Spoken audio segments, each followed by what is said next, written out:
If you are reading this, then I am dead, and you are standing aboard a derelict Cyclone-class patrol ship, the USS Mistral, with her engines dead and her electrical systems non-functional. I was, the executive officer of this vessel, Lieutenant Commander Ryan Simmons.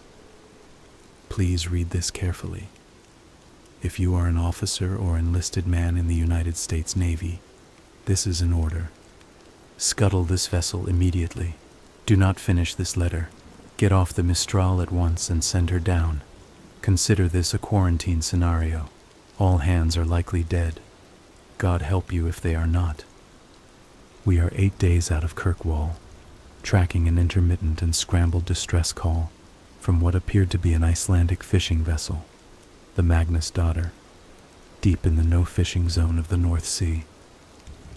We found the vessel, or rather, we found a mile-wide streak of oil and fragments, the largest of them still burning. The night before, the enlisted man on watch had reported seeing a flash of light on the horizon. The Magnus Daughter's crew was nowhere to be found, except for one lone fisherman, unburned and floating at the far end of the debris field. He had been shot in the forehead with a small caliber revolver. When we fished his pale blue corpse from the frigid water, he was still clutching a fishing knife in one clamped hand. What we were able to piece together from the fragmented and confounding evidence was that for reasons unknown, the crew had been in conflict, resulting in the murder of at least one sailor, and the eventual sabotage and destruction of the ship.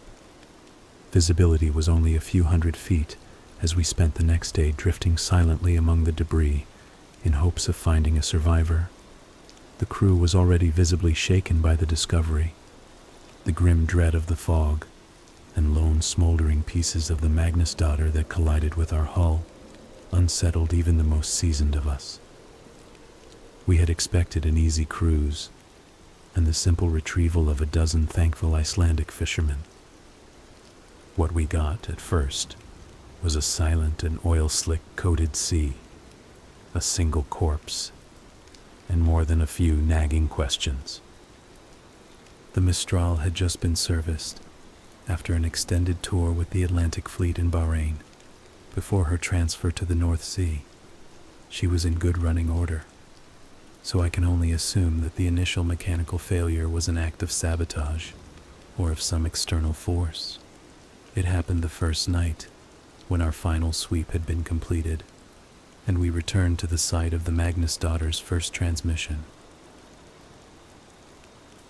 There was nothing initially remarkable about the spot, a cold and lonely set of coordinates and little else. I was in my cabin, just settling down when the call sounded from the captain, offering little information, just a stern order to meet him on deck. Dressing quickly, I emerged from my cabin into a cloud of palpable unease and fear. The enlisted men and the junior officers were coursing through the ship towards the deck like panicked rats. No one made eye contact or spoke. There was none of the usual gallows humor or camaraderie that bubbles up in situations of limited information, just a grim inertia that pulled us out into the Arctic night. On deck, the night was unnaturally clear and cold, and the bright of the stars burned in the frosty air. Around us in every direction, just a few hundred yards away, the fog and clouds whirled, as if held at bay by our presence. The captain was at the railing, leaning over along with the men on watch. I approached him, suddenly desperate and panicked to know what was happening, when I saw it, the light flooding up from beneath us. The sea was flat, like the surface of a mirror. The water was black, reflecting the pale pinpricks of the stars, but beneath the surface, something glowed with a cold light. Pulsating shapes of violet, green, and deep cobalt blue shone from beneath.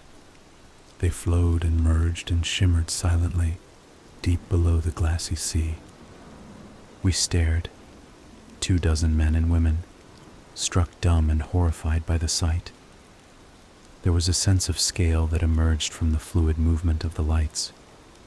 They seemed to be many fathoms beneath us, which would make them terribly large and impossibly fast.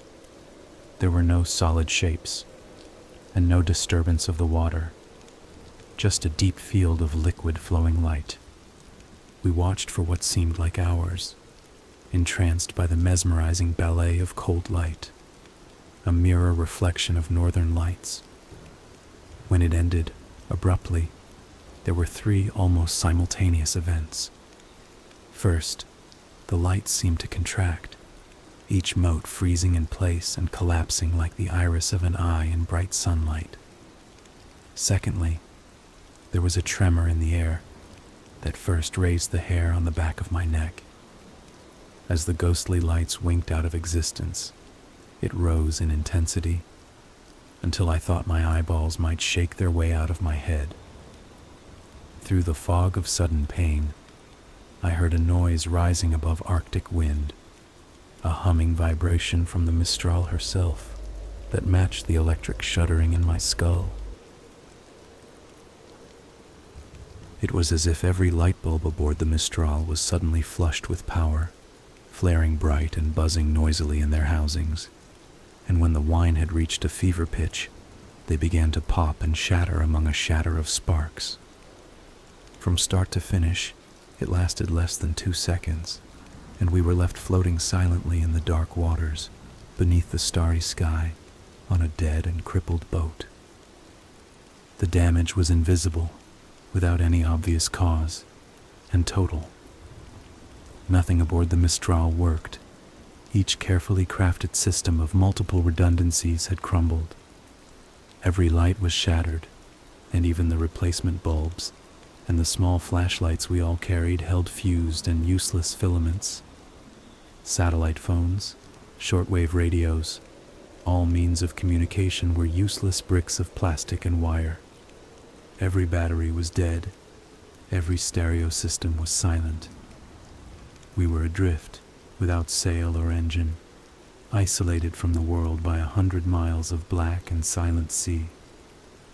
The crew moved through the ship that first night like moles, fumbling through dark corridors with only a few pale green chemical lights to check each system. They relayed each disheartening message like a fire brigade through the darkness, to where the captain and I stood on the deck, trying to make sense of the senseless. At last, when nothing else could be done, I fumbled my way back to my cabin and tried to sleep, the darkness feeling like an oppressive many-fingered hand, slowly gripping my chest. The next morning, I again took stock of our situation, hoping for some fragment of hope we had passed by in the night. The damage was total. We would have to find a way to send a distress call, and hope that we had not drifted too far from our last known coordinates. The men may not have known the full details, but it was clear from their haunted visages that they knew how dire the situation was. The first death was that afternoon. The sounds of screaming brought me above deck and into a thick, heavy fog.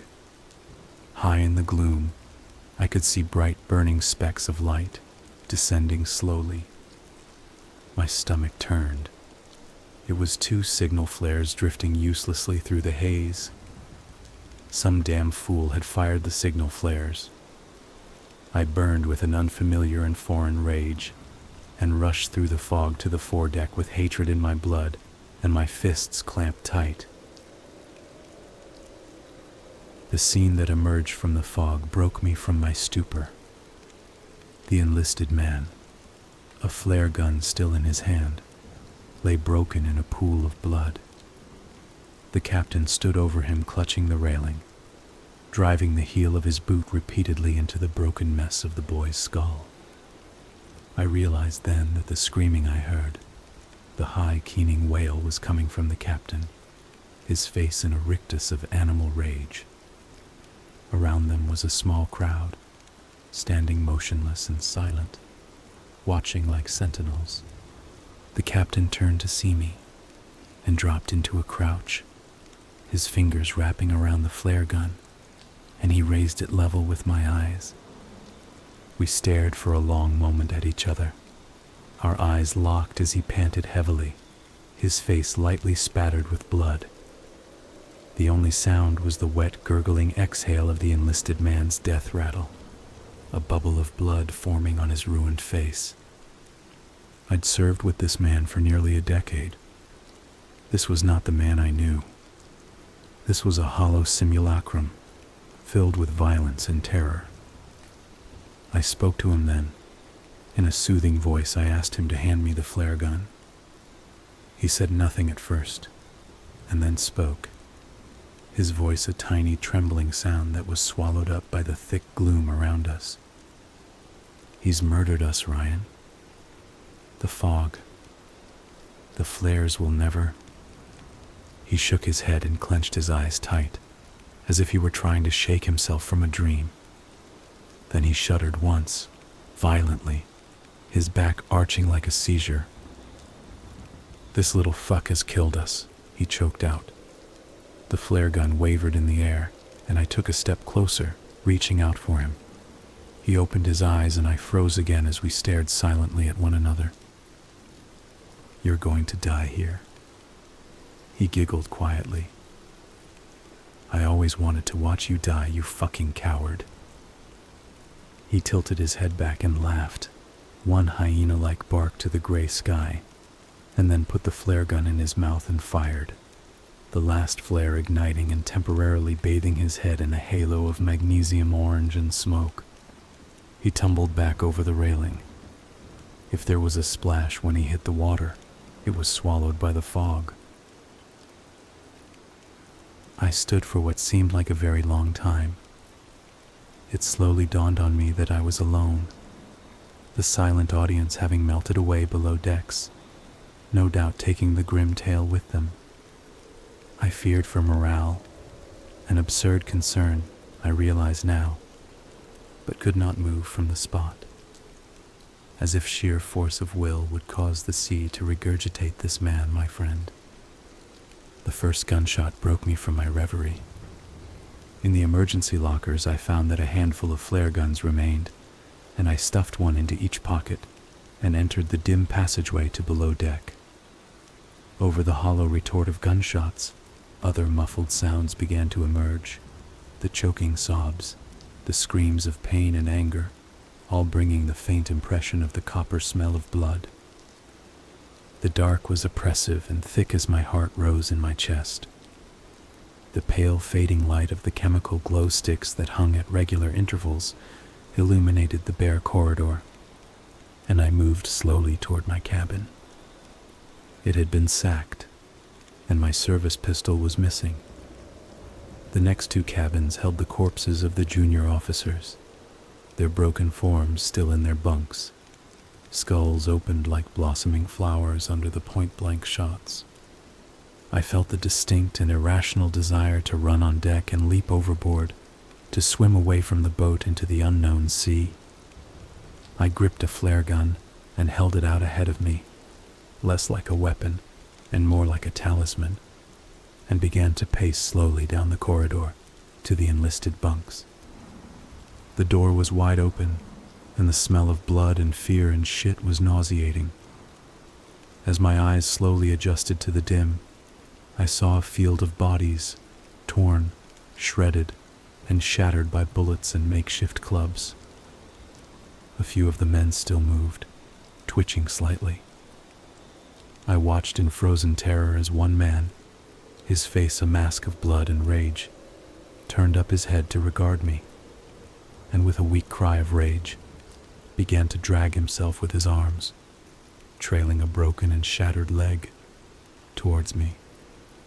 From the shadows, another form pounced on him, a boot digging into the wounded man's back with a wet, cracking sound. I recognized the attacker's face in the green chemical dim, a quiet and bookish young man. Like the captain, this was not the man I knew. This was a beast that wore his skin. He reached down and grabbed the wounded man's jaw, thumb slipping into his mouth. The wounded man growled, a feral, mindless sound, and tried to bite down, but his attacker gripped tight and pulled. The jaw came off with the sound of tearing tendons and a ululating shriek that vanished into the air. I was no longer breathing, holding silently at the entrance, but the attacker snapped his head up to see me, nostrils flaring. The jawbone hit the floor with a meaty sound, and he lunged toward me with silent animal grace. I fired the flare gun, and it hit him square in the chest.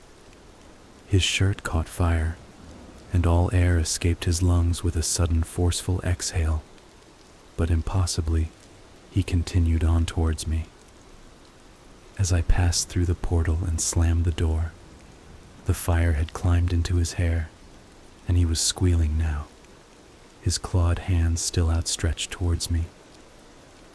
I felt him impact against the door, and saw that nightmare visage wreathed in fire through the small porthole, lips already burnt away to reveal 2 rows of perfect teeth. He wailed and began to smash his burning form against the door. Once, twice, 3 times, and then silence. I raised my eyes to the porthole and saw only the faint image of the burning shape as it disappeared into the darkness. All conscious thought evaporated, and I fled from that charnel house. I have barricaded all entrances to below deck now, and have doomed myself to slow death at the hands of the enveloping cold. I can still hear the living ones down there, screaming and banging on the doors. They are not the men that I knew. I console myself with this thought, as I leave them in the dark to starve or murder each other. If you have read this far, and have not fled these waters, or God forbid, are still aboard the Mistral, then I beg you again, leave now while you can. Do not look below deck. There are none of us left to save, and certainly none worth saving. It's cold now, and the fading day surrendering the wan gray light to the dark. There are no stars this night, nothing but the heavy blanket of night. If I could get below, I would find some way of destroying the Mistral, like the brave men of the Magnus Daughter, but it's too late. The most I can make of my last moments, as all feeling flees my extremities, and writing becomes impossible, is a warning. Please, send us into the deep. Tell no one you found us, and never return. There are things and primal desires older than man, and forces beyond the grasp of our simple minds, and they dwell here, beneath the frozen sea.